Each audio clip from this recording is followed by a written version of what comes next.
Hi hello ನಮಸ್ತೆ ವೀಕ್ಷಕರೇ.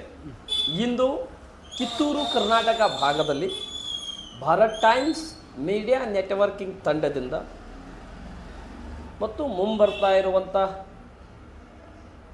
ಗ್ರಾಮ ಪಂಚಾಯತಿ, ತಾಲೂಕು ಪಂಚಾಯತಿ, ಜಿಲ್ಲಾ ಪಂಚಾಯತಿ ಚುನಾವಣೆ ವಿಷಯಗಳ ಬಗ್ಗೆ ಭಾರತ್ ಟೈಮ್ಸ್ ಮೀಡಿಯಾ ನೆಟ್ವರ್ಕಿಂಗ್ ತಂಡದಿಂದ ಗ್ರೌಂಡ್ ರಿಯಾಲಿಟಿ ವರ್ಕನ್ನು ಕೂಡ ನಡೀತಾ ಇದೆ.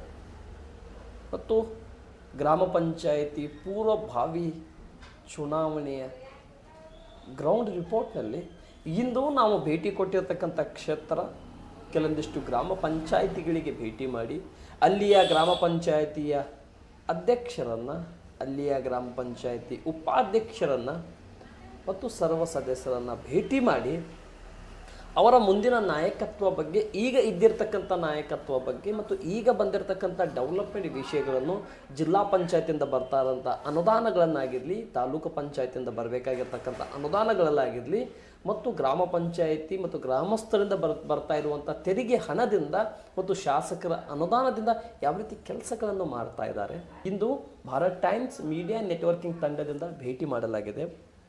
ಭೇಟಿ ಕೊಟ್ಟಿರ್ತಕ್ಕಂಥ ಕ್ಷೇತ್ರ ಕಿತ್ತೂರು ಕರ್ನಾಟಕ ಭಾಗದ ಧಾರವಾಡ ಜಿಲ್ಲೆಯ ಧಾರವಾಡ ತಾಲೂಕಿನ ಧಾರವಾಡ 71ನೇ ವಿಧಾನಸಭಾ ಕ್ಷೇತ್ರದ ಗರಗ ಜಿಲ್ಲಾ ಪಂಚಾಯತಿ ಕ್ಷೇತ್ರದಲ್ಲಿ ಗರಗ ಗ್ರಾಮ ಪಂಚಾಯತಿ ಕ್ಷೇತ್ರಕ್ಕೆ ಭೇಟಿ ಕೊಟ್ಟಿದ್ದೀವಿ. ನಮ್ಮ ಜೊತೆ ಗ್ರಾಮ ಪಂಚಾಯತಿ ಉಪಾಧ್ಯಕ್ಷರವಾಗಿ ಮತ್ತು ಮುಂದಿನ ಮೇಲದರ್ಜೆ ಚುನಾವಣೆ, ತಾಲೂಕು ಪಂಚಾಯತಿ, ಜಿಲ್ಲಾ ಪಂಚಾಯತಿ ಚುನಾವಣೆ ಬಂದರೆ ನಾಯಕರು ಒಪ್ಪಿದರೆ, ಕ್ಷೇತ್ರ ಜನ ಒಪ್ಪಿದರೆ ಅವರ ಆಶೀರ್ವಾದದೊಂದಿಗೆ ಮುಂದೆ ಹೋಗುತ್ತೇನೆ.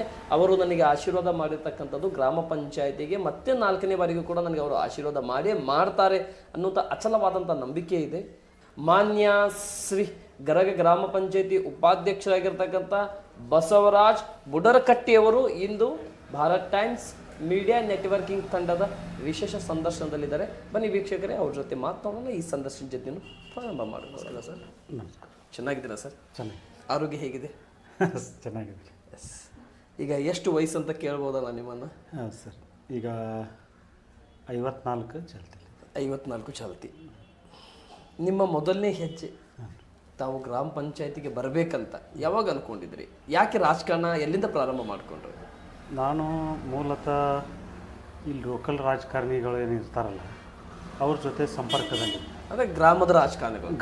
ಗ್ರಾಮದ ರಾಜಕಾರಣಿಗಳ ಜೊತೆ ನಾನು ಸಂಪರ್ಕದಲ್ಲಿದ್ದೆ. ಮೊದಲೇ ನಾನು ಅವ್ರ ಜೊತೆ ಸಂಪರ್ಕದಲ್ಲಿರುವಾಗ ನಂದು ಒಂದು ಮೂಲ ಕೆಲಸ ಇತ್ತು. ಅದು ಈ ಬೋರ್ ರಿಪೇರಿ ಮಾಡುವಂಥದ್ದು, ಬೋರಿನ ಮೋಟ್ರ್ ಎಬ್ಸೋದು, ಇಳಿಸೋದು, ಈ ಥರ ಒಂದು ನೀರಿನ ಒಟ್ಟು ನೀರಾದ ಒಂದು ವರ್ಕ್ ಮಾಡ್ತಾ ಇದ್ದೆ ನಾನು. ಆ ವರ್ಕ್ ಮಾಡ್ತಾ ಇದ್ದಾಗ ಎಲ್ಲ ದೊಡ್ಡ ಮಂದಿ ಜನರದ್ದು ಸಂಪರ್ಕ ಇತ್ತು. ನನಗೂ ಸಂಪರ್ಕ ಇದ್ದಾಗ ಈ ವಾರ್ಡ್ನಲ್ಲಿ ನೀವು ಚುನಾವಣೆಗೆ ನಿಲ್ಲಬೇಕು ಅಂತವ್ರು ಒಂದು ಬಿಟ್ಟು 2 ಸಲ ನಾನು ಕೇಳಿದಾಗ 2 ಸಲ ನಾವು ಅಲ್ಲೇ ಅಂದೆ. ನಾನು ಉದ್ಯೋಗ ಇದೆ, ನಾವು ಉದ್ಯೋಗ ಮಾಡ್ಕೊತ ಹೋಗಬೇಕು ಅನ್ನೋಂಥ ಉದ್ದೇಶದಿಂದ ನಾವು ಅಲ್ಲೇ ಅಂತಂದೆ. ಆದರೂ ಮತ್ತು ಬೇರೆ ಕ್ಯಾಂಡಿಡೇಟ್ ಹಾಕಿ ಅವರು ಆರಿಸ್ತಾರೋ ಅಂಥದ್ದು. ಹಂಗಾರೆ ನಿನಗೂ ಜವಾಬ್ದಾರಿ ಇರಬೇಕು, ಆ ವಾರ್ಡ್ನಲ್ಲಿ ಯಾರನ್ನೇ ಕ್ಯಾಂಡಿಡೇಟ್ ಹಾಕಿದ್ರು ಆರಿಸ್ತಾರೋ ಅಂತ ಪ್ರಯತ್ನ ಇರಬೇಕು ನೀವು ಅಂತೆಲ್ಲ ಆಯ್ತಂತೇಳಿ 1 ಬಿಟ್ಟು 2 ಸಲ ನಾವು ಆಯ್ಕೆ ಮಾಡಿದ್ವಿ ಅವ್ರು ಹಾಕಿದಂಥ ಕ್ಯಾಂಡಿಡೇಟ್ಗಳನ್ನೆಲ್ಲ. ಆಮೇಲೆ 3ನೇ ಬಾರಿ ಈ ಸಲ ನೀನೇ ನಿಲ್ಲಬೇಕು, ಚುನಾವಣೆ ನಿಲ್ಲಬೇಕು, ನಿನಗೆ ಜನಬೆಂಬಲ ಐತಿ, ಈಗಾಗಲೇ 2 ಸಲ ಬೇರೆ ಕ್ಯಾಂಡಿಡೇಟ್ಗಳನ್ನ ಓಡಾಡಿ ಆರಿಸೋದು ತಂದ್ರಿ, ನೀನು ನಿಲ್ಲಬೇಕಂತಾಗ ನಾನು ನಮ್ಮ ಮನೆಯಲ್ಲೇ ಅದೆಲ್ಲ ಕೇಳ್ಕೊಂಡೆ. ನಮ್ಮ ಮನೆಯಲ್ಲೇ ಒಬ್ಬರು ಬೇಡ ಉದ್ಯೋಗ ಮಾಡ್ಕೊತ ಹೋಗಿ ಅದಕ್ಕೆ ಬೇಕಂತಂದರು. ಮತ್ತೊಬ್ಬರು ನಮ್ಮ ತಂದೆಯವರು ಹೋಗಲಿ ಅಷ್ಟೆಲ್ಲ ಕೇಳತ್ತಾರೆ ನಿಂತ್ಬಿಡು ಅಂದರು. ನಿಂತುಬಿಟ್ಟೆ. ನಿಂತು ಮೊದಲೇ ಬಾರಿಗೆ ವಿನ್ ಆದೆ. 2010ರಲ್ಲಿ ವಿನ್ ಆದೆ. ವಿನ್ ಆಗಿ ನಾನು 5 ವರ್ಷ ಕೆಲಸ ಮಾಡಿದೆ. 5 ವರ್ಷ ಕೆಲಸ ಮಾಡಿದ ನಂತರ ನಾನು ಜನರ ಮೇಲೆ ಒಳ್ಳೆಯ ಸಂಪರ್ಕ ಇಟ್ಕೊಂಡಿದ್ದೆ. ಜನ ಹೇಳಿದ ಕೆಲಸಗಳಿಗೆ ಎಲ್ಲದಕ್ಕೂ ಸ್ಪಂದಿಸ್ತಾ ಇದ್ದೆ. ಆವಾಗ ಜನ ಇದೊಂದು ಸಲ ನಿಂದರು ಅಂತ ಹೇಳಿ ಅನೇಕ ಮುಖಂಡರು ನನಗೆ ಇಲ್ಲಿ ವಾರ್ಡ್ನಲ್ಲಿ ಇರ್ತಕ್ಕಂಥ ಮುಖಂಡರೆಲ್ಲ ನನಗೆ ಒತ್ತಾಯ ಮಾಡಿದರು. ನಾನು ನಿಂತೆ. ಮತ್ತು ಇಷ್ಟೆಲ್ಲ ಹೇಳಿದ ಮೇಲೂ ಒಂದು ಸ್ವಲ್ಪ ಲೀಡರ್ಸ್ಗಿನ್ನೂ ಒಂದು ಮಾತು ನಾವು ಹೇಳ್ಬೇಕಾಗೈತಿ. ಬೇರೆದವರು ನಿಲ್ಲುವಂಥ ಪೊಸಿಷನ್ ಇರ್ತಾವೆ, ಹಿಂಗಾಗಿ ಲೀಡರ್ಸ್ಗೆ ಒಂದು ಮಾತು ಹೇಳ್ಬೇಕಂತ ಹೇಳಿದೆ. ಇಲ್ಲ, ನಿನ್ನ 5 ವರ್ಷ ಆದರೂ ಕೂಡ ನೀನು ಅಧ್ಯಕ್ಷನ ಉಪಾಧ್ಯಕ್ಷ ಮಾಡೋಕ್ಕಾಗಲಿಲ್ಲ, ಕೆಟಗರಿ ಬರಲಿಲ್ಲ, ಇನ್ನೊಂದು ಸಲ ನಿಂತು ಬಿಡು ಅಂತಂದರು. ಮತ್ತೊಂದು ಸಲ ನಾನು 2ನೇ ಬಾರಿಗೆ 2010ರಿಂದ 15ವರೆಗೆ ಆಯಿತು. 15ರಿಂದ 20 ಮಟ್ಟ ಮತ್ತೆ ನಿಂತೆ. ಮತ್ತೆ ನಿಂತ ಮೇಲೆ ಆಮೇಲೆ ನಮ್ಮ ಅಮೃತ ದೇಸಾಯಿ ಅವರು ಅಷ್ಟು ತಾಳೆ 2018ರಲ್ಲಿ ಅವರು 15ರಿಂದ ನಿಂತೀವಲ್ರಿ ನಾವು ನಿಂತ ಮೇಲೆ ಮತ್ತೆ 5 ವರ್ಷ ಪೂರೈಸಿದೆ. ಅವಾಗೂ ಕೂಡ ನನಗೆ ಕೆಟಗರಿ ಬರಲೇ ಇಲ್ಲ. ಉಪಾಧ್ಯಕ್ಷನೂ ಇಲ್ಲ. 10 ವರ್ಷ ಮಾಡಿದ್ರು ಯಾವುದೇನಿಲ್ಲ ಇಲ್ಲ. ಈ ಥರ ಆಗಿದ್ದಕ್ಕೆ 3ನೇ ಬಾರಿ ಅಷ್ಟು ತಾಳೆ ಅಂದರೆ 20ಕ್ಕೆ ಬಂತು. ಅವಾಗ 10 ವರ್ಷ ಮುಗಿದಾಗ 20ಕ್ಕೆ ಬಂದಾಗ ಅವಾಗ ನಮ್ಮ ಅಮೃತ ದೇಸಾಯಿ MLA ಆಗಿದ್ದರು. MLA ಆದ ತಕ್ಷಣ ಹಂಗಾರೆ ಅವ್ರ ಅಂಡರ್ದಲ್ಲಿ ಏನೋ ಇರುತ್ತೆ, ನಾನು ಅಧ್ಯಕ್ಷನಾರು ಉಪಾಧ್ಯಕ್ಷರು ಮಾಡೋಕೆ ಅವಕಾಶ ಇರ್ತೈತಿ, ಈಗ ನಮ್ಮದು ಅಧಿಕಾರ ಐತಿ, ನಮ್ಮ ಲೀಡರ್ಸನ್ನ ಈಗ MLA ಅದಾರು ಅಂಥೇಳಿ ನಾನು ಪ್ರಯತ್ನ ಮಾಡಿ ಮತ್ತೆ ಇಲ್ಲಿ ಅಷ್ಟು ತಾಳೆ ಮತ್ತೊಬ್ಬರು ಮನುಷ್ಯ ನಿಂದ್ರಾಕತ್ತಿದ್ದ. ಅವ ಏನಂದ, ಇಲ್ಲ ನಿಮ್ದು ಇದೆ ಒಂದ್ಸಲ ನಿಂತು ಬಿಡು ಅಂತೇಳಿ ಅವರು ಎಲ್ಲ ನಿಂದಿರ್ಬೇಕಂದ ವರ್ಷಕ್ಕೆ ನನಗೆ ಆಗಿಬಿಟ್ರು. ನಿಂತು 3ನೇ ಬಾರಿಗೂ ಕೂಡ ಓಕೆ 3ನೇ ಬಾರಿಗೂ ಕೂಡ ನಾನು ನಿಂತೆ. ಹೆಚ್ಚಿನ ಸಂಖ್ಯೆಯಲ್ಲಿ ಎಷ್ಟು ಸಲನ ಆರಿಸಿ ಬಂದರೂ ಕೂಡ ಫಸ್ಟ್ ಟೈಮ್ 101 ಹೋಟ್ ಲೀಡು, ಸೆಕೆಂಡ್ ಟೈಮ್ 750 ಹೋಟ್ ಲೀಡು. ಈಗ ಮಣ್ಣಿ ಸಲ ಅಂತೂ ಸಣ್ಣ ಹುಡುಗರು ನಿಂತಿದ್ರು, ಹಿರಿಯರು ತೆಗಿಸ್ಬಿಟ್ರು ಅವ್ರನ್ನ. ನಾವು ಒಬ್ಬ ಆಗಿಬಿಟ್ಟೆ. ನನ್ನ ಇದರೊಳಗೆ ಕ್ಯಾಂಡಿಡೇಟೇ ಇಲ್ಲ ಈ 3ನೇ ಬಾರಿಗೆ. ಅವಿರೋಧ ಮಾಡೋಕ್ಕೆ ಬರೋಂಗಿಲ್ಲ ಅಂತೇಳಿ ಚುನಾವಣಾ ಆಯೋಗದವ್ರು ಹೇಳಿದರು. ಮೊದಲಿಗೆ ಇವ್ರನ್ನ ತೆಗಿಸ್ರಿ ಯಾಕೆ ಅಂತಂದ್ರೆ ಆಮೇಲೆ ಅವ್ರು ಹಿರಿಯರೆಲ್ಲ ಕೂಡಿ ಇದನ್ನು ಮಾಡಿದ್ರು. ಸಣ್ಣ ಹುಡುಗರು ನಿಂತಿದ್ರು. ಇಲ್ಲಪ್ಪ ಅವ ಅನುಭವಿದ್ದಾವ ಅದಾನ, ಇರಲಿ ಒಂದು ಸಲ ಅಂತೇಳಿ ನಿಲ್ಸಿರಿ ಎಲ್ಲರೂ ಕೂಡಿ. ಅವಾಗ ನಾನು ಮತ್ತೆ 750 ಹೋಟ್ಲು ಇಲ್ಲಿ ಮತ್ತೆ ಅರ್ಸಿ ಬಂದೆ. ಬರೀ ಲೇಡೀಸ್ ನಿಂತಿದ್ರು. ಅವು ಎರಡು ಅವಿರೋದಾರು ನೀ ಅವಿರೋದಕ್ಕೆ ಅಂತ ಲೇಡೀಸ್ ಕಾಂಪಿಟೇಷನ್ ಇತ್ತು. ಅವ್ರ ಮೇಲೆ ನಾನು ಚುನಾವಣೆ ಮಾಡೋದು ಅನಿವಾರ್ಯ ಆಯಿತು. ಅವಾಗ ಮತ್ತು ನಾನು ನಿಂತೆ. ಒಂದು 500-600 ಹೋಟಿಂಗ್ ಆಗಿತ್ತು. 455 ಹೋಟ್ ನನಗೆ ಬಿದ್ದು ನಾನು ವಿನ್ ಆದೆ. ವಿನ್ ಆದಮೇಲೆ ಇಲ್ಲಿವರೆಗೆ ಮತ್ತೆ ಅವಾಗ ಮತ್ತು ಕೆಟಗರಿ ಬರಲೇ ಇಲ್ಲ. ಲೇಡೀಸ್ ಅಧ್ಯಕ್ಷ ಬಂತು, ST ಉಪಾಧ್ಯಕ್ಷ ಬಂತು 3ನೇ ಬಾರಿ ಗೆದ್ದಾಗ. ಅವ್ರನ್ನ ಅಧ್ಯಕ್ಷನ ಮಾಡಿದ್ದೀವಿ, ಉಪಾಧ್ಯಕ್ಷನ ಮಾಡಿದ್ದೀವಿ, ಮಾಡಿ ಮುಗಿಸಿದ್ದೀವಿ. ಅವ್ರದ್ದು ಮುಗಿಸ್ಕೊಡ್ದ ಅಂತ ಮತ್ತೆ ಸೆಕೆಂಡ್ ಟೈಮ್ 2.5 ವರ್ಷಕ್ಕೆ ಮತ್ತೊಂದು ಸಲ ಸರ್ಕಾರ ಗೋರ್ಮೆಂಟು ಮತ್ತೆ ಇದು ಮಾಡ್ತು. ಆಮೇಲೆ ಅಧ್ಯಕ್ಷ ಸ್ಥಾನ ವರ್ಗದ ಮಹಿಳೆ ಅಂತ ಮಾಡಿದರು. ಉಪಾಧ್ಯಕ್ಷ ಸ್ಥಾನ ಸಾಮಾನ್ಯ ಅಂತ ಮಾಡ್ತೀವಿ. ಸಾಮಾನ್ಯದಲ್ಲಿ ಕಾಂಪಿಟೇಷನ್ ಇಬ್ಬರು ಇದ್ದೀವಿ. ಅವ ಮತ್ತೊಬ್ಬ ಭಾಳ ನಾನು ಫಸ್ಟ್ ಹಾಕಿ ನನ್ನ ಸಂಬಂಧ ಆಗಪ್ಪ ಅಂತಂದೆ. ಅಂದ್ಕಡೆ ಅಂತಂದ್ರೆ ಅವ ಫಸ್ಟ್ ಅದರೊಳಗೆ ಇಲ್ಲ ನೀವಿಬ್ಬರು ನಿನ್ನ ಮೊದಲು ಮಾಡಬೇಕಾಗಿತ್ತು, ಈಗ ಅವನು ಇದು ಮಾಡಕತ್ತಾನ, ಅವನಿಗೂ ಒಂದು ಅವಕಾಶ ಕೊಡೋಣ ಅಂತೇಳಿ ಅವನು 2ನೇ ಬಾರಿ ಗೆದ್ದು ಬಂದಿದ್ದ. ಅದಕ್ಕೆ ಅವಾಗ 30 ತಿಂಗಳು ಐತಿ. 30 ತಿಂಗಳಿಗೆ ನೀ 15 ತಿಂಗಳು ಮಾಡಿರಿ, ಅಧ್ಯಕ್ಷ ಉಪಾಧ್ಯಕ್ಷ ಎರಡೂ ಚೇಂಜ್ ಆಗ್ಬೇಕು 30 ತಿಂಗಳಿಗೆ ಅಂತೇಳಿ 15 ತಿಂಗಳು ಅಧ್ಯಕ್ಷ ಉಪಾಧ್ಯಕ್ಷನ ಅವ್ರು ಮಾಡಿದರು. ಕುರುಬರ ಪೈಕಿ ಒಬ್ಬರು ವರ್ಗದಾಗ ಬರ್ತಾರೆ, ಅವ್ರನ್ನ ಮಾಡಿದರು. ಸಾಮಾನ್ಯ ಜನರಲ್ ಇತ್ತಲ್ಲ, ಜನರಲ್ ಹುಡುಗೊಬ್ಬ ಉಪಾಧ್ಯಕ್ಷ ಅದ. ಅದು ಮುಗಿದ ನಂತರ ಹೊಳ್ಳಿ 15 ತಿಂಗಳವ್ರು ಮುಗಿದ ನಂತರ ಅವರಿಬ್ಬರು ಕೂಡ ರಾಜೀನಾಮೆ ಕೊಟ್ಟ ಮೇಲೆ ಮತ್ತು ವರ್ಗ ಅಂತೂ ಇತ್ತು. ಜೈನ್ ಸಮುದಾಯದವರು ವರ್ಗದಾಗ ಬರ್ತಾರೆ, ಅವ್ರನ್ನ ಅಧ್ಯಕ್ಷ ಮಾಡಿದ್ರು, ನನ್ನ ಉಪಾಧ್ಯಕ್ಷ ಮಾಡಿದ್ರು. ಜೈನ್ ಸಮುದಾಯ ಅಂದರೆ ಇದು ಲಕ್ಷ್ಮೀ ಮುಕಾಶಿ ಅವರು ಅಲ್ರಿ, ಲಕ್ಷ್ಮೀ ಕಾಶಿಗಾರ್ ಅಂತೇಳಿ ಫಸ್ಟ್ ಅಧ್ಯಕ್ಷ. ಲಕ್ಷ್ಮೀ ಕಾಶಿಗಾರ್ ಅವರು ಅವ್ರನ್ನ ಫಸ್ಟ್ ಮಾಡಿದ್ದೀವಿ 2020ರಿಂದ. ಅವ್ರನ್ನ 30 ತಿಂಗಳು ಮಾಡಿದ್ದೀವಿ. ಅವ್ರು ಇಳಿದ ಮೇಲೆ ವರ್ಗದ ಮಹಿಳೆನ ಬಂತು. ಮೊದಲನೇ ಅಧ್ಯಕ್ಷ ಮಹಿಳೆನ, ಈಗ ಸಾಮಾನ್ಯ ಮಹಿಳೆ ಆಯ್ತು. ಸೆಕೆಂಡ್ ಟೈಮ್ ವರ್ಗದ ಮಹಿಳೆ ಆಯ್ತು. ಅವಾಗ ವರ್ಗದಾಗ ಬರೋರು ಇಬ್ಬರು ಇದ್ದರು. ಅದು ಕಾಂಪಿಟೇಷನ್ ಇತ್ತು. ಅಧ್ಯಕ್ಷ ಸ್ಥಾನ ಉಪಾಧ್ಯಕ್ಷ ಸ್ಥಾನ ಕಾಂಪಿಟೇಷನ್ ಇರೋದ್ರಿಂದ ಒಬ್ಬರು ಅಧ್ಯಕ್ಷರು ಒಬ್ಬರು ಉಪಾಧ್ಯಕ್ಷರು ಆಗ್ರಿ, ಇನ್ನೊಬ್ಬರು ಮತ್ತು ಮುಂದಿನ ಪೀಳಿಗೆ ಆಗುವಂತಾರೆ 15 ತಿಂಗಳು ಅಂತೇಳಿ ಅಧಿಕಾರ ಹಂಚಿಕೆ ಮಾಡಿದರು. ಹಂಚಿಕೆ ಮಾಡಿ ಆಮೇಲೆ ನನಗೂ ಸರಿ. ಓಕೆ, ನೀವು ಆಯ್ಕೆ ಆಗಲಿಕ್ಕೆ ಆ ಒಂದು ಅಭಿವೃದ್ಧಿ ಕಾರಣ ಏನು ಸರ್? ಅಭಿವೃದ್ಧಿ ಕಾರಣ ಏನಾರ ಯೋಚನೆಗಳನ್ನು ಇಟ್ಕೊಂಡ್ಬಂದು ಯಾರು ಈಗ ಜನರಿಗೆ ಏನು ಬೇಕಂತಂದ್ರೆ ರೀ, ಸರಿಯಾಗಿ ನೀರಿನ ವ್ಯವಸ್ಥೆ ಬೇಕು. ಆಮೇಲೆ ನೀರಿನ ವ್ಯವಸ್ಥೆ ಒಂದು ಇವೆಲ್ಲ ಹಳ್ಳಿ ಗಾರ್ಡನ್ಗಳು ಅಂದರೆ ಕಂಟಿ ಹಾವು ಇದು ಇಂಥದ್ದೆಲ್ಲ ಭಾಳ ಇರುತ್ತೆ. ಅಲ್ಲೆಲ್ಲ ಲೈಟ್ ಹಾಕುವಂಥ ವ್ಯವಸ್ಥೆ ಆಗಿರ್ಬೋದು. ಆನಂತರ ಒಂದೊಂದು ಏರಿಯಾದಾಗ 1 ವರ್ಷಕ್ಕೆ ನಮಗೆ ಸೆಂಟ್ರಲ್ ಗೌರ್ಮೆಂಟ್ದಿಂದ 15ನೇ ಹಣಕಾಸು 13ನೇ ಹಣಕಾಸು ಅಂತೇನು ಅಮೌಂಟ್ ಇವತ್ತು ಬರ್ತೈತಲ್ಲ, ಅದರೊಳಗೆ ಕ್ರಿಯಾಯೋಜನೆ ಮಾಡ್ತಿದ್ದೆ. ಕ್ರಿಯಾಯೋಜನೆ ಮಾಡಿದಲ್ಲಿ ನನ್ನ ವಾರ್ಡ್ನಾಗ ಏನೇನು ಬೇಕು ಅವನ್ನ ಚಾಚು ತಪ್ಪದೇ ಕೆಲಸ ಮಾಡ್ತಿದ್ದೆ. ಅವನ್ನೆಲ್ಲ ಆದಷ್ಟು ನನ್ನ ವಾರ್ಡ್ಗೆ ಏನು ಬರ್ತಕ್ಕದ್ದೆಲ್ಲ ಮೊದಲೇಕ ನಾನು ಸದಸ್ಯಿದ್ದಾಗ ಅದನ್ನು ಆದಷ್ಟು ಅಪ್ರೂವಲ್ ಮಾಡಿಸ್ಕೊಂಬರೋದು, ಅವೆಲ್ಲ ಕೆಲಸಗಳೆಲ್ಲ ಮಾಡೋದು. ಎಲ್ಲೋ ಒಂದು ಸ್ವಲ್ಪ ಈ ಸಣ್ಣ ಕೆಲಸಗಳಿರ್ತಾವೆ, ನೀರು ನಿಂತಿರ್ತೈತಿ, ಅದನ್ನು ಪಾಸ್ ಮಾಡುವಂಥದ್ದಾಗಿರ್ಬೋದು, ಎಲ್ಲರ ಗಟರ್ ಕಟ್ಟುವಂಥವಾಗಿರ್ಬೋದು. ಆಮೇಲೆ ರಾಷ್ಟ್ರೀಯ ಉದ್ಯೋಗ ಖಾತ್ರಿ ಯೋಜನೆ ಒಳಗೆ ಮಹಾತ್ಮ ಗಾಂಧಿ ರಾಷ್ಟ್ರೀಯ ಗ್ರಾಮೀಣ ಉದ್ಯೋಗ ಖಾತ್ರಿ ಯೋಜನೆ ಏನಿದೆಯಲ್ಲ, ಅದರಲ್ಲಿ ಒಂದಷ್ಟು ನನ್ನ ವಾರ್ಡ್ಗಳಿಗೆ ಕೆಲಸ ಹಾಕೋತಿದ್ದೆ. ಅದರಲ್ಲಿ ದೊಡ್ಡ ಗಟರ್ಗಳು ಅಂಥವೆಲ್ಲ ಒಂದಷ್ಟು ಗಟರ್ಗಳು ಏರಿಯಾ ಮಾಡ್ಸೀನಿ. ಆಮೇಲೆ ಈಗ ನಾವು ಉಪಾಧ್ಯಕ್ಷ ಆಗೋಕ್ಕಿಂತ ಹಿಂದ್ಗಡೆ ನಾನು ನಮ್ಮ ಶಾಸಕರಾದ್ಮೇಲೆ ಓಡಾಡ್ತಾ ಇದ್ದೆ.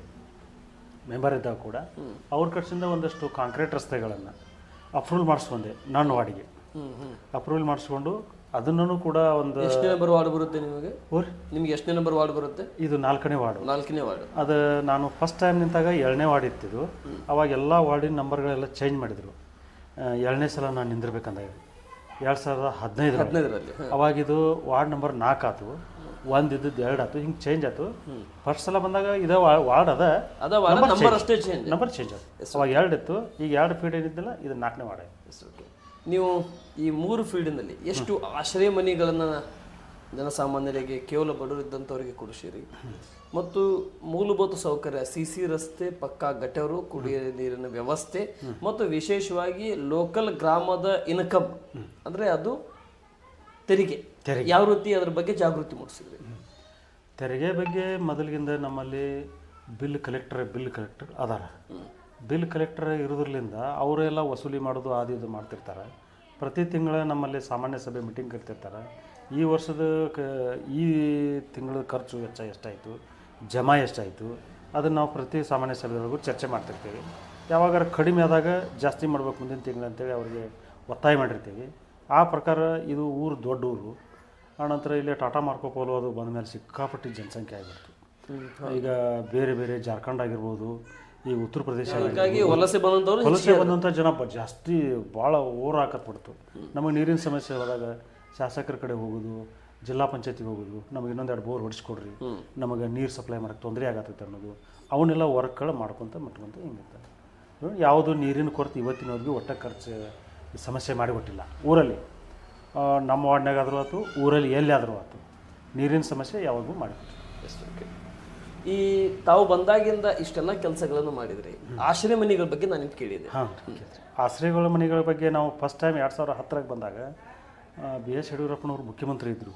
ಅವರು ಮೊದಲ ಒಂದು ಘೋಷಣೆ ಮಾಡಿದರು, ಗುಡಿಸಲು ರಾಜ್ಯವನ್ನು ಗುಡಿಸಲು ರೈತರ ರಾಜ್ಯವನ್ನು ಮಾಡ್ತೇನೆ ಅಂತೇಳಿ ಮನೆಗಳನ್ನು. ನಾವು ಫಸ್ಟ್ ಟೈಮ್ ಹೋದಾಗ ಕಮ್ಮಿ ಅಂತಂದ್ರು ನಾನು 5 ವರ್ಷದ ಅವಧಿ ಮುಗಿಗೊಡ್ದೆ ಒಂದು 35ರಿಂದ 40 ಆಶ್ರಯ ಮನೆಗಳನ್ನು ಹಾಕಿದ್ದು ನಾನು. ಸೆಕೆಂಡ್ ಟೈಮ್ ಮನೆಗಳೆಲ್ಲ ಕಡಿಮೆ ಕೊಟ್ಟರು. ಆವಾಗ 2ನೇ ವರ್ಷದ ಅವಧಿ ಒಳಗೆ ಅವಾಗ ಮನೆಗಿನಿ ಭಾಳ ಕಡಿಮೆ ಕೊಟ್ಟರು. ಆ ವರ್ಷ ಒಂದು 10ರಿಂದ 15 ಮನೆ ಕೊಟ್ಟರು. ಅವನನ್ನು ಆಶ್ರಯ ಮನೆಗಳು ಸಪ್ಲೈ ಕೊಟ್ಕೊತ ಬಂದೀವಿ. ಈಗಂತೂ ಜನಕ್ಕೆ ಈಗ ಸದ್ಯ ಯಾರು ಇದರೊಳಗೆ ಪ್ರಧಾನಮಂತ್ರಿ ಆವಾಸದೊಳಗೆ 200 ಮನೆ ಬಂದಾವ. ಈಗ PMO ಒಳಗೆ 200 ಮನೆ ಬಂದಾವ. ಅದರೊಳಗೆ ಈಗ ಒಂದಷ್ಟು ಜನ, ಒಂದು 100 ಜನ ಕಟ್ಕೊಳಕ್ಕೆ ರೆಡಿ ಆಗಿದ್ದಾರೆ. ಇನ್ನೊಂದು 100 ಜನ ಈಗೆಲ್ಲ ಪೇಪರ್ಸ್ ರೆಡಿ ಮಾಡ್ಕೊಳತ್ತಾರೆ, ಅವರು ಕಟ್ಕೊಳತ್ತಾರೆ. ಒಂದು ಸಮಸ್ಯೆ ಆಗಿದ್ದೇನಂತಂದರೆ, ಒಂದು ಕೆಲವೊಂದು ಜನ ಈಗ ಎಲ್ಲ SR ರೇಟ್ ಪ್ರಕಾರ ರೇಟ್ ಎಲ್ಲ ಮಟೀರಿಯಲ್ ರೇಟ್ ಚಕ್ಕಪಟ್ಟಿ ಇರೈತಿ. ಗೌಂಡಿಗಳ ಕೆಲಸದ್ದು ಅವ್ರ ರೇಟ್ಗಳೆಲ್ಲ ಇರ್ಯಾವು. ಈಗ 7-8 ವರ್ಷದಿಂದ ಅನುದಾನ ಅಷ್ಟೇ ಐತೆ ಅವಕ್ಕೆ ಆಶ್ರಯ ಮನೆಗಳಿಗೆ. ಅವಕ್ಕೆ ಅನುದಾನ ಹೆಚ್ಚಾಗಬೇಕು. ಈಗ ಅವ್ರೇನಂತಾರೆ, ಈಗ ಕಟ್ಕೊಳ್ಳೋರು ಬರೀ ಗೌಂಡಿ ಪಗಾರ ಆಗಂಗಿಲ್ಲ ನೀವು ಕೊಡೋದು ನಮಗೆ. ಇದ್ರಾಗ ನಾವು ಎಷ್ಟು ಕಟ್ಕೋಬೇಕು, ಬರೀ ಗೌಂಡಿ ಪಗಾರ ಆಗಂಗಿಲ್ಲ ನಿಮ್ಗೆ ಅಂತ 100 ಮನೆ ಕಟ್ಕೊಳಕತ್ತಿಲ್ಲ. ಹಂಗೆ ನಿಂತಾವ ಮನೆಗಳು. 500 ಅರ್ಜಿ ಅದಾವೆ ನಮ್ಮಲ್ಲಿ ಪ್ರಧಾನಮಂತ್ರಿ ಆವಾಸಕ್ಕೆ ಅರ್ಜಿ ತೊಗೊಂಡದ್ದು. ಈಗ 700 ಮನೆ ಆಗಿಲ್ಲ. ಈಗ ಅದನ್ನು ತಳಗಿಳಿಸಿ ಯಾರು ಒಲ್ಲೆ ಅಂತಾರೆ ಅದನ್ನು ತಳಗಿಳಿಸ್ಕೊಂಡು ಹಂಗೆ ಬರತ್ತೇವೆ. ಓಕೆ. ಈ CC ರಸ್ತೆ ಪಕ್ಕಾ ಗಟರ್ ಬಗ್ಗೆ ನಾನು ಕೇಳಿದೆ. ನಿಮ್ಮ ಟೋಟಲಿ 15 ವರ್ಷದ ಜರ್ನಿಯಲ್ಲಿ ಎಷ್ಟು ಪಕ್ಕಾ ಗಟರ್ಗಳನ್ನು, ಎಷ್ಟು CC ರಸ್ತೆಗಳನ್ನು, ಇದಕ್ಕೆ ಹಿಂದಗಡೆ ತಾವು ಏನಿದ್ರಂದ್ರೆ 15 ವರ್ಷದಲ್ಲಿ 13ವರೆಯಿಂದ 14 ವರ್ಷ ಹತ್ತತ್ರದಲ್ಲಿ ತಾವು ಒಂದು ವಾರ್ಡಿಗೆ ಸೀಮಿತವಾಗಿ, ಈಗ ಇಡೀ ಪೂರ ಗರಗದಲ್ಲಿ ಬರುವಂಥ ಪಂಚಾಯತಿ ವಾರ್ಡಿಗಳೆಲ್ಲ ತಾವು ಸೀಮಿತವಾಗಿದ್ದಾರೆ, ಅದೇ ಉಪಾಧ್ಯಕ್ಷವಾಗಿದೆ. ಎಷ್ಟು CC ರಸ್ತೆ, ಎಷ್ಟು ಪಕ್ಕಾ ಗಟರ್ಗಳನ್ನು ಆಗಿದ್ದಾವೆ? ಕನಿಷ್ಠ ಒಂದೊಂದು ಸಡೆ ಫಸ್ಟ್ ಟೈಮ್ ಒಂದು ರಸ್ತೆ ಮಾಡಿದ್ದೀವಿ ನಮ್ಮ ವಾರ್ಡ್ನಲ್ಲಿ. ಅದು ಕನಿಷ್ಠ ಒಂದು ನನ್ನ ಥಿಯರಿ ಪ್ರಕಾರ ಒಂದು 1500 ಫೂಟ್ ಅದು ಆಗ್ಬೋದು. ಅಂದರೆ ಒಂದು 500 metre first time. Second time 2ನೇ ಬಾರಿಗೆ ಅದು ಒಂದು 700 ಮೀಟರ್. ಇಷ್ಟು ಕೆಲಸ ಸರಿ. ಅದು ಒಂದು ಕಡೆ 700 ಮೀಟರ್ ಅಂದರೆ ಒಂದು ಕಡೆ 100 ಮೀಟರು, ಮತ್ತೊಂದು ಕಡೆ ಮತ್ತೊಂದು 100 ಮೀಟರ್. ಯಾವ್ಯಾವ ರೀತಿ ಸಣ್ಣ ಓಣಿಗಳು ಯಾವ ರೀತಿ ಅನುದಾನ ಬರ್ತೈತಿ ಆ ರೀತಿ ಕೆಲಸ ಮಾಡ್ತಾರೆ. ನೀವು 2ನೇ ಬಾರಿಗೆ ಆಯ್ಕೆಯಾದಾಗೂ ಕೂಡ ಅಮೃತ್ ದೇಸಾಯಿ ಅವರು ಒಂದು 2 ವರ್ಷದ ಶಾಸಕರಾಗಿದ್ದರು. ನೀವು 3ನೇ ಬಾರಿಗೆ ಆಯ್ಕೆಯಾದಾಗೂ ಕೂಡ ಅವರು ಶಾಸಕರು ಕೂಡ ಆಗಿದ್ದರು. ಆದರೆ ಇದ್ದಂಥ ಸಂದರ್ಭದಲ್ಲಿ ಮತ್ತು ವಿನಯ್ ಕುಲಕರ್ಣಿ ಅವರು ಈಗ ಬಂದ ಮೇಲೆ ಹಿಂದೆ 13ರಿಂದ 18ರವರೆಗೆ ವಿನಯ್ ಕುಲಕರ್ಣಿ ಅವರು ಶಾಸಕರಿದ್ದರು. ಹಿಂದಗಡೆ ನೀವು ಫಸ್ಟ್ ಬಾರಿ ಗೆದ್ದು ಬಂದಾಗ ಸೀಮಾ ಮಸೂದಿ ಅವರು ಶಾಸಕರಿದ್ದರು. ಈ 3 ಮಂದಿ ಶಾಸಕರಿದ್ದಾಗ ನಿಮ್ಮ ವಾರ್ಡಿಗೆ, ನಿಮ್ಮ ಗರಗಕ್ಕೆ ಅತಿ ಹೆಚ್ಚು ಡೆವಲಪ್ಮೆಂಟ್ಗೆ ಯಾರು ಅನುದಾನ ಬಂದಿದೆ ಸರ್? ಯಾವ ಶಾಸಕರಿಂದ ಬಂದಿದೆ ಅನುದಾನ? ಇದಷ್ಟು ಜನಸಂಖ್ಯೆ ಇದ್ದಾಗ ಅಂತಂದರೆ ಜಾಸ್ತಿ ಬಂದಿದ್ದು ಅಮೃತ್ ದೇಸಾಯಿ ಅವರಿದ್ದಾಗ. ಈಗ ಅವಾಗ ನಾವು ಈ ನಮ್ಮ ಗಾಂಧಿ ಮೂರ್ತಿ ನೋಡಿರ್ಬೋದು, ನೀವು ಬರೋ ಮುಂದೆ ನೋಡಿರ್ಬೋದು. ಇದು ಮೇನ್ ಸರ್ಕಲ್. ಗಾಂಧಿ ಮೂರ್ತಿಯಿಂದ ಹಿಡಿದು ಹೆಚ್ಚು ಕಡಿಮೆ 1 ಕಿಲೋಮೀಟ್ರ್ ಅದು ಸಣ್ಣ ರೋಡ್ ಇತ್ತು, ಸಿಂಗಲ್ ರೋಡ್ ಇತ್ತು. ಅದನ್ನು ಅಗಲೀಕರಣ ಮಾಡುವಂಥ ಡಬಲ್ ರೋಡ್ ಮಾಡಿದರು. ನಡಕ್ಕೆ ಲೈಟಿಂಗ್ ಕೊಂಡಿರುವಂಥ ಲೈಟಿಂಗ್ ಕಂಬ ಗಿಂಬ ವ್ಯವಸ್ಥೆಯನ್ನು ಮಾಡಿದರು. ಅದನ್ನು ಅವಾಗ ಮಾಡಿದ್ದೀವಿ. ಆಮೇಲೆ ಮಡಿವಾಳೇಶ್ವರ ಮಠಕ್ಕೆ ಒಂದು 3ರಿಂದ 4 ಕೋಟಿ ರೂಪಾಯಿದು ವರ್ಕ್ ಮಾಡಿದ್ದೀವಿ ಅವಾಗಲ್ಲಿ. ಅಲ್ಲಿ ಹಳ್ಳದ ಒಟ್ಟುವರೆಗೆ ಹಳ್ಳದ ದಂಡಿಗೆ ಮಣ್ಣಿಗೆ ಜರಿದಂಥದ್ದು ಒಂದು ಹಳ್ಳದ ದಂಡಿಗೆ ಇದನ್ನ ತಡೆಗೋಡೆ ಅಂತ ಕಟ್ಟಿದ್ದೀವಿ. ಅದು ಹೆಚ್ಚು ಕಡಿಮೆ ಅದು ದೊಡ್ಡ ಪ್ರಮಾಣದಲ್ಲಿ ಮಾಡಿದ್ವಿ. ಬಹುಶಃ ನೀವು ಮಠ ಗಿಟ ನೋಡಿರ್ಬೋದು. ಈಗ ದೊಡ್ಡದೊಂದು ಇದನ್ನು ಕಲ್ಯಾಣ ಮಂಟಪ ಆಗಿರ್ಬೋದು, ಬೇರೆ ಬೇರೆ ಅಲ್ಲಿ ಏನು ಗುರುಮಠ ಕಟ್ಟುವಂಥದ್ದಾಗಿರ್ಬೋದು, ಇಂಥವನ್ನೆಲ್ಲ ಆವಾಗ ಅನುದಾನ ನಾವು ಭಾಳ ಹಾಕ್ಕೊಂಡೀವಿ. ಆನಂತರ ಆವಾಗ ಈ ನೀಲ್ಕಟ್ಟಿ ಅಂಥದ್ದೊಂದು, ಈ ಗರಗದಿಂದ ನೀಲ್ಕಟ್ಟಿ ನಮ್ಮ ಊರು ಮನೆಗಳು ಎಲ್ಲಿ ಮಠ ಅಲ್ಲಿ ಮಠ ಅದನ್ನು ಎಸ್ಟಿಮೇಟ್ ಮಾಡಿ ಅದಕ್ಕೆ ಕಾಂಕ್ರೀಟ್ ರಸ್ತೆ ಮಾಡಲಿಕ್ಕೆ ಅನುದಾನ ಹಾಕಿದ್ದೀವಿ ಅವಾಗ. ಆನಂತರ ಈಗ ನಮ್ಮ ಮಠದ ಕ್ರಾಸ್ ಅಂತ ಇಲ್ಲಿ ಬೈಲುಂಗಲ್ ರಸ್ತೆಗೆ ಮಠದ ಕಮಾನಿದೆ, ಅಲ್ಲಿಂದ ಹೋಗ್ಬೇಕಂತೀರ ಒಂದು 2 ಕೋಟಿ ರೂಪಾಯಿ ಅಲ್ಲಿ ಖರ್ಚು ಮಾಡಿ ಅಲ್ಲಿ ರಾಜಖಾಲಿಗಳು 2 ಸೈಡ್ ದೊಡ್ಡ ರಾಜಖಾಲಿಗಳನ್ನು ಶಾಂಕ್ಷನ್ ಮಾಡಿ ಅದನ್ನೆಲ್ಲ ಪೂಜೆ ಮಾಡಿ ಅದನ್ನೆಲ್ಲ ವರ್ಕೆಲ್ಲ ಮಾಡಿದ್ದೀವಿ ಅವಾಗ. ಇದು ಆಗಿರ್ತಕ್ಕಂಥದ್ದು ಅಮೃತ್ ದೇಸಾಯಿ ಅವರ ಕಾಲದಲ್ಲಿ. Yes, okay sir. ಈ ರಾಜ್ಯ ಸರ್ಕಾರ ನನ್ನ ಕೊನೆಯ ಪ್ರಶ್ನೆ, ಈ ರಾಜ್ಯ ಸರ್ಕಾರ ಬಂದಾಗಿಂದ ಅಭಿವೃದ್ಧಿಗೆ ಕುಂಠಿತವಾಗಿದೆಯಾ ಅಥವಾ ಅಭಿವೃದ್ಧಿ ಆಗ್ತಾ ಇದೆ ಈ ಗ್ಯಾರಂಟಿಗಿಂದ? ಈಗ ಈ ಗ್ಯಾರಂಟಿಲಿಂದ ಅಭಿವೃದ್ಧಿ ಹೊಡೆತ ಬಿದ್ದಿದೆ. ಈಗ ನಾವು ಒಂದು ನೋಡಿರ್ಬೋದು, ನೀವು ಮುಮ್ಮಿಗಟ್ಟಿ ಕ್ರಾಸ್ನಿಂದ ಗರಗ್ ನೀವು ಮುಟ್ಟಬೇಕತ್ತೀರ, ಅಲ್ಲಿ ನಡಕ್ಕೆ ಮಾಡ್ಕೊಬೋದು ಎಷ್ಟು ಕೆಟ್ಟ ಬಿದ್ದಾವ, ಎಷ್ಟು ರೋಡ್ ಕೆಟ್ಟ ಇದಾಗೈತಿ ಅನ್ನೋದ್ರ ಬಗ್ಗೆ ನೀವು ಸಾಕಷ್ಟು ನೋಡಿರ್ಬೋದು. ಆನಂತರ ಈಗ ನೀವು ಬಹುಶಃ ಈಗ ನೀವು ತಡ್ಕೋಡ್ ಹೋಗಿರ್ಬೋದು ಈ ಸಮಯದಲ್ಲಿ. ಅಲ್ಲಿಂದ ನಾವು ಪೂರ್ತಿ ತಡ್ಕೋಡ್ ಮಠ ಆಗಿರ್ಬೋದು, ಅಲ್ಲೂ ಲೈಟಿಂಗ್ ಕಂಬ ಲೋಕೂರು ಆಯ್ತು, ಲೋಕೂರಿಂದ ಈಗ ನೀವು ದೊಡ್ಡ ರಸ್ತೆಗಳು ಹೇಳತ್ತಿದ್ದೀವಿ ನಾವು. ಇದು ಮೇನ್ PWD ರಸ್ತೆ, ಅದು ಇವೆಲ್ಲ ಸಣ್ಣ ರಸ್ತೆ ಇದ್ದು, ಇವನ್ನೆಲ್ಲ ಡಬಲ್ ರಸ್ತೆಗಳೆಲ್ಲ ಅವಾಗನೂ ಆಗಿದ್ದೀವಲ್ಲ. ಹಾಗಾದ್ರೆ ಈಗ ಅವರು ಮಾಡಿ ಬಂದ ಅವ್ರ ಮಗಳು ಬಂದು ಇಲ್ಲೊಂದು ಪೂಜೆ ಮಾಡ್ಯಾರ, ಅದು ಇನ್ನು ಮ್ಯಾಗೇನೋ ಮಾಡ್ತೀವಿ ಅಂತ ಅಂದಾರ. ಇನ್ನು ಕೆಲಸ ಚಲೋ ಆಗಿದೆ. Thank you sir. ನನ್ನ ಕೊನೆ ಪ್ರಶ್ನೆ, ಬಸವರಾಜ್ ಅವರೇ, ನಿಮ್ಮ ಮುಂದಿನ ನಡೆ ಮತ್ತೆ ಗ್ರಾಮ ಪಂಚಾಯತಿಗೆ ಬರ್ಬೋದಾ ಅಥವಾ ಜಿಲ್ಲಾ ಪಂಚಾಯತಿ ತಾಲೂಕ್ ಪಂಚಾಯತಿಗೆ ಹೋಗ್ಬೋದಾ ಸರ್? ಈಗ ಸದ್ಯ ನಾನು ಪ್ರತಿ ಸಲ ಚುನಾವಣೆಗೆ ನಿಲ್ಲಕ್ಕೆ, ನಾನು ಪ್ರತಿ ಸಲ ಗೆದ್ದಾಕ ಒಂದು ಬಲವಾದ ಕಾರಣ ಏನಂತಂದ್ರೆ, ನಾನು ಫಸ್ಟ್ ಓಣಿ ಒಳಗೆ ನಾನು ವಾರ್ಡಿನೊಳಗೆ ಒಂದು 10ರಿಂದ 15 ಜನರನ್ನ ಹಿರಿಯರನ್ನ ಕೇಳ್ತೇನೆ, ಈ ಸಲ ಚುನಾವಣೆಗೆ ನಿಲ್ಲನಪ್ಪ, ಏನು ಬೇರೆದವ್ರು ನಿಲ್ಲಿಸ್ತೀರಾ ಅಂತೇಳಿ. ಇಲ್ಲಪ್ಪ ನೀನೇ ನಿಂತು ಬಿಡು ಚುನಾವಣೆಗೆ ಅಂತಂದರೆ ಮತ್ತು ನಾನು ಗ್ರಾಮ ಪಂಚಾಯತಿ ಚುನಾವಣೆ ಮುಂದುವರಿತೇನೆ. ಇಲ್ಲಪ್ಪ ನೀನು 3 ಪೀಡ್ ಮಾಡಿದಿ ಮತ್ತು ಬೇರೆದವ್ರಿಗೂ ನಾವು ಅವಕಾಶ ಕೊಡೋನು ಅಂತಂದ್ರೆ ನಾ ಇದನ್ನು ಬಿಡ್ತೇನೆ. ಮುಂದೆ ಏನಾರ ಅವಕಾಶ ಸಿಕ್ಕರೆ ಪಕ್ಷದೊಳಗೆ ಅವಂತೂ ತಾಲೂಕು ಪಂಚಾಯತಿ ಜಿಲ್ಲಾ ಪಂಚಾಯತಿ ಪಕ್ಷದ ಮೇಲೆ ಡಿಪೆಂಡ್ ಇರ್ತಾವೆ, ಚಿನ್ನದ ಮ್ಯಾಗ ಚುನಾವಣೆ ಆಕಾವೆ. ಅದಕ್ಕೇನಾರು ನನಗೆ ಅವಕಾಶ ಕೊಟ್ಟರೆ ನಾನು ತಾಲೂಕು ಪಂಚಾಯತಿ ಇಲೆಕ್ಷನ್ ನಿಂತಿರ್ಬೇಕಂತೇಳಿ ನನ್ನ ಆಸೆ. ಒಂದು ವೇಳೆ ನಿಮ್ಮ ನಾಯಕರು EB ದೇಸಾಯರಾಯಿತು, ಅಮೃತ್ ದೇಸಾಯರಾಯಿತು ಮತ್ತು ನಿಮ್ಮ ಗ್ರಾಮದ ನಾಯಕರು ತಾಲೂಕ್ ಪಂಚಾಯತಿ ಬೇಡ ಜಿಲ್ಲಾ ಪಂಚಾಯತಿ ಸ್ಪರ್ಧೆ ಮಾಡೋ ನಾವು ಇದ್ದೀವಿ ನಿಮ್ಮ ಜೊತೆ ಅಂತಂದರೆ, ಅವಾಗ ನಿಮ್ಮ ವಿಚಾರ, ನಿಮ್ಮ ನಡೆ? ಅವಾಗನೂ ನಾನು ಕೂಡ ಈಗ ನಾನು ವಾರ್ಡ್ನಲ್ಲಿ ಕೇಳ್ಕೊಂಡು ನಾನು ಚುನಾವಣೆಗೆ ನಿಲ್ತಿದ್ದೆ. ನಾವು ಊರು ಹಿರಿಯರನ್ನೆಲ್ಲ ನಾನು ಕೇಳ್ಬೇಕಾಗತ್ತೆ. ಊರು ಹಿರಿಯರನ್ನೆಲ್ಲ ಕೇಳಿದಾಗ ಊರು ಹಿರಿಯರೆಲ್ಲಪ್ಪ ನಿಂದ್ರಪ್ಪ ನಾವೆಲ್ಲ ನಿನಗೆ ಬೆಂಬಲಿಸ್ತೇವೆ ಅಂದಾಗ ಅವಾಗ ನಾಯಕರ ಮೇಲೆ ಚರ್ಚೆ ಮಾಡಿ ಅದು ಅವತ್ತಿನ ನಿರ್ಧಾರ ಯಾವ ಟೈಪ್ ಆಗತ್ತೆ ಅದ್ರ ಮೇಲೆ ಡಿಪೆಂಡ್. ಹಾಗಾದರೆ ನಿಮ್ಮ ಆಸೆ ಇರೋದು ತಾಲೂಕು ಪಂಚಾಯತ್, ಆದರೆ ನಾಯಕರ ನಿರ್ಣಯ ಮೇಲೆ ಮುಂದಿನ ಚುನಾವಣೆ. ಓಕೆ, ಥ್ಯಾಂಕ್ ಯು ಸರ್, ತುಂಬ ಧನ್ಯವಾದಗಳು. ಕೊನೆಯದಾಗಿ ಗರಗ ವಾರ್ಡಿನ ಮತದಾರರಿಗೆ 3 ಬಾರಿ ಆಯ್ಕೆ ಮಾಡಿರ್ತಕ್ಕಂಥವರಿಗೆ ಮತ್ತು ಇಡೀ ಗರಗಿನ ಗ್ರಾಮಸ್ಥರಿಗೆ ಮತ್ತು ಗರಗ ತಾಲೂಕು ಪಂಚಾಯತಿ ಕ್ಷೇತ್ರ ಮತದಾರರಿಗೆ ಮತ್ತು ಗರಗ ಜಿಲ್ಲಾ ಪಂಚಾಯತಿ ಕ್ಷೇತ್ರ ಮತದಾರರಿಗೆ ಒಂದು ತಾಲೂಕು ಪಂಚಾಯತಿ ಪ್ರಬಲ ಆಕಾಂಕ್ಷಿಯಾಗಿ, ಗ್ರಾಮ ಪಂಚಾಯತಿಯ ಪ್ರಬಲ ಮುಂದಿನ ಆಕಾಂಕ್ಷಿಯಾಗಿ ಮತ್ತು ಜಿಲ್ಲಾ ಪಂಚಾಯತಿಯ ನಾಯಕರ ಆಸೆಯ ಮೇರೆಗೆ ಆಕಾಂಕ್ಷಿಯಾಗಿ ಕೊನೆಯದಾಗಿ ಏನು ಹೇಳಕ್ಕೆ ಇಷ್ಟಪಡ್ತೀರಾ ಸರ್? ನಾನು ಇಲ್ಲಿವರೆಗೆ ನನ್ನ 3 ಬಾರಿ ನನ್ನನ್ನು ಆಯ್ಕೆ ಮಾಡಿ ನನ್ನ ಈ ಸ್ಥಾನಕ್ಕೆ ತಂದು ಮುಟ್ಟಿಸಿದಂಥ ಮತ್ತು ವಾರ್ಡು ಈ ಊರಿನ ಎಲ್ಲ ಸಮುದಾಯಕ್ಕೂ ನಾನು ಕೋಟಿ ನಮನಗಳನ್ನು ಸಲ್ಲಿಸ್ತೀನಿ. ಈಗ ನಾವು ತಾಲೂಕು ಪಂಚಾಯತಿ ಮತ್ತು ಜಿಲ್ಲಾ ಪಂಚಾಯತಿ ಮುಂದಿನ ಬರುವಂಥ ದಿನಗಳಲ್ಲಿ ನನ್ನ ವಾರ್ಡಿನ ಈಗ ಹಿರಿಯರನ್ನ ಕರ್ಕೊಂಡು ನಾವು ಯಾವ ಥರ ಚರ್ಚೆ ಮಾಡಿ ಚುನಾವಣೆಗೆ ನಿಲ್ತೇವೆ ಅನ್ನೋದ್ರ ಬಗ್ಗೆ ನಮಗೆ ಹೇಳಿರಲ್ಲ. ಅದೇ ರೀತಿ ನಾನು ಊರು ತುಂಬ ಎಲ್ಲರನ್ನೂ ಕೇಳಿಕೊಂಡು ನಮ್ಮ ನಾಯಕರಿಗೆ ಅದನ್ನು ಮನವರಿಕೆ ಮಾಡಿ ಅವರು ನೀ ತಾಲೂಕು ಪಂಚಾಯತಿಗಾರ ನಿಂದರು, ಜಿಲ್ಲಾ ಪಂಚಾಯತಿಗಾರ ನಿಂದರು, ಆ ನಂತರ ಅಕಸ್ಮಾತ್ ನೀ ಏನು ನಿಂದ್ರಂದ್ರೆ ನಿಂತು ಸೇವಾ ಮಾಡ್ತೀನಿ, ಇಲ್ಲ ಅಂತಂದ್ರು ನೀ ಹಂಗೆ ನಮ್ಮ ಜೊತೆ ಬೆನ್ನೈತಿ ಯಾವುದು ನಿನಗೆ ಅಧಿಕಾರ ಬೇಡ, ನಮ್ಮ ಜೊತೆ ಬೆನ್ನೈತಿ ಕಾರ್ಯಕರ್ತನಾಗಿ ಕೆಲಸ ಮಾಡೋಂದ್ರು ಅದಕ್ಕೂ ನಾ ಸಿದ್ಧನಿದ್ದು. ಅಂದರೆ ಆಸೆದ ಇದು ಅಧಿಕಾರದ ಆಸೆ ಇಲ್ಲ, ಯಾವತ್ತು ಸಮಾಜ ಸೇವೆ ಅವ್ರ ಜೊತೆ ಇರುವುದೇ ನಿಮ್ಮ ಆಸೆ. ಓಕೆ, ಥ್ಯಾಂಕ್ ಯು ಸರ್, ತುಂಬ ಧನ್ಯವಾದಗಳು. ಇಷ್ಟು ದೊಡ್ಡ ಗುಣಕ್ಕೆ ಆ ಮತದಾರರು ಮುಂದಿನ ಬಾರಿ ಗ್ರಾಮ ಪಂಚಾಯತಿಗೆ ಆಗಿರಲಿ ಅಥವಾ ತಾಲೂಕ್ ಪಂಚಾಯತಿ, ಜಿಲ್ಲಾ ಪಂಚಾಯತಿಗೆ ನಿಮ್ಮನ್ನು ಸಾಮಾನ್ಯ ಕಾರ್ಯಕರ್ತನು ಕೂಡ ಭಾರತೀಯ ಜನತಾ ಪಕ್ಷ ಗುರುತಿಸಿ ಅವಕಾಶ ಕೊಡುವಂಥ ಪಕ್ಷ. ಆ ಪಕ್ಷ ನಿಮಗೆ ಆದಷ್ಟು ಬೇಗ ಜಿಲ್ಲಾ ಪಂಚಾಯತಿ ಆಗಿರಲಿ, ತಾಲೂಕ್ ಪಂಚಾಯತಿ ಮುಖ ತೋರಿಸ್ಲಿ ಅಂತ ಹೇಳುತ್ತಾ ಸಂದರ್ಶನ ಮುಗಿಸ್ತಾ ಇದ್ದಾರೆ. ನಮಸ್ತೆ, ಜೈ ಹಿಂದ್ ಸರ್, ಥ್ಯಾಂಕ್ ಯು.